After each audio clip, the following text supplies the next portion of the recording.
Hello everyone. Welcome to my channel. Please subscribe and hit the bell icon. Young and Restless explodes, Jack eyeballs, spoiler, Victor puts Adam in play, and Summer's deal breaker reignites a dangerous rivalry.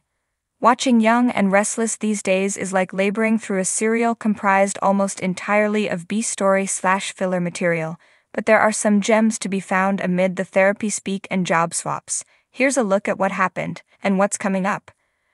I love a good cheating scandal, but this Adam/Chelsea plot isn't giving good drama or juicy and salacious. There was no heat or unfinished business between Chelsea and Adam to make this believable or inevitable, and it feels like the writer doesn't know the characters or remember things we already know to be true about them. It's ridiculous to try and sell Chelsea as someone who can't keep a poker face when she literally went through life successfully pulling cons. Perhaps Adam should have been written as the one coming apart, considering that he also managed to forget the one-year anniversary of Ava's passing, which was actually in June. One of the gems this week, however, was the flashbacks to his and Sally's intensely emotional scenes in the hospital. Heartbreaking. As for Connor's homecoming, that noise you heard was viewers collectively groaning when he said, "It feels like we're a family again." We can all see where Connor's story is going, which makes it predictable. Young and Restless should cut its losses on trying to make Chelsea a tragic romantic heroine and regress her to scheming to get Adam back, undermining Sally at work and at home, and using Connor to do it. It would be true to her character, set up Connor as the next generation Adam, and it would be soapy. Business Billy is giving used car salesman energy as he tries desperately to hang on to Chancellor or Abbott Chancellor by wheeling and dealing to keep Lily on board, whilst managing the threat presented by Victor, and he'll use his mother's health condition to do it. Egad, I wonder how many viewers still care who runs this company, given how fatigued we've all become with the musical CEO's theme. Anyone else get glassy-eyed through a lot of this? One thing that has been refreshing is Lily's confidence to tell it like it is with the men in her life. Can't get enough of that. Coming up, Victor gives Adam an assignment he won't have a problem with, going after Billy. Also, Lily finds herself dealing with Phyllis, who insists they have things to talk about. I can't imagine what, but hopefully it's entertaining. We'd all want to see more romance, so it wasn't hard to appreciate that aspect of Devon and Abby's picnic in the park proposal, but they're written as bland as can be. They weren't even allowed to revisit their sex on the stairs energy in their bedroom scene. As excited as Dabby were about setting the date for their nuptials, there's not much to get enthused about from a viewer's standpoint. There are zero prospects for drama at the wedding or in their relationship as it stands. Remember Devon and Hillary?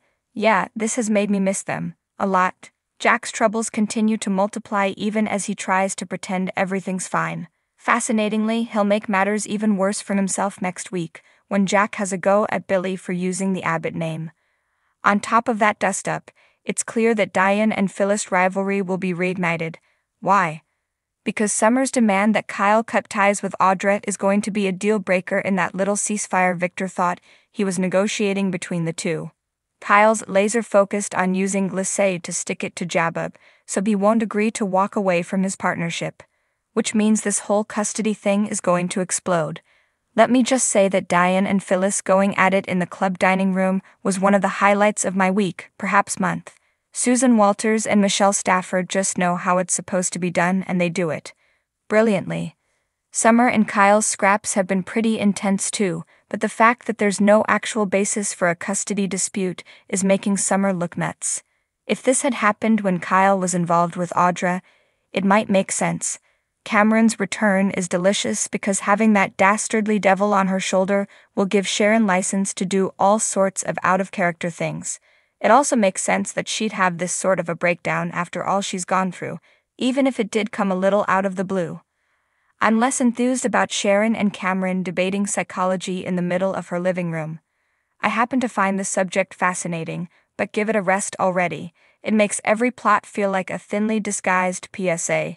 We're here for drama, scandal, mystery, sex, and romance, but not for every character digging into why they do what they do.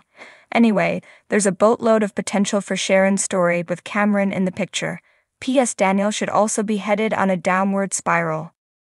The tension in Genoa City has never been higher. The Abbott mansion, usually a sanctuary of elegance and calm, now felt like it was simmering on the brink of explosion. Jack Abbott, patriarch of the Abbott family, paced back and forth in his study, his thoughts consumed by a revelation that had come to light only hours ago. His eyes darted to a document lying on his desk, the words burning into his mind like a brand. The spoiler had been whispered about in hushed tones, but now it was staring him in the face, daring him to act. Jack Abbott eyeballs a spoiler. Jack had always been the steady hand guiding Jabba through the choppy waters of the business world. But this was different. This wasn't about profits or mergers. This was personal.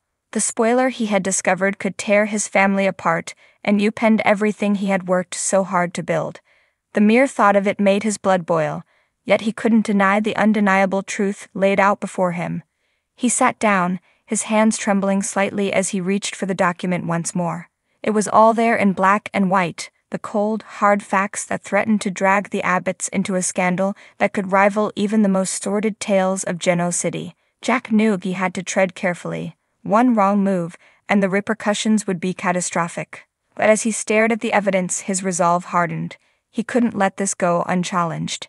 He had to protect his family, even if it meant confronting someone he once trusted implicitly. The spoiler had to be dealt with, and Jack was determined to be the one to do it. Victor Newman puts Adam in play. Meanwhile, across town, Victor Newman, the indomitable force behind Newman Enterprises, was deep in thought.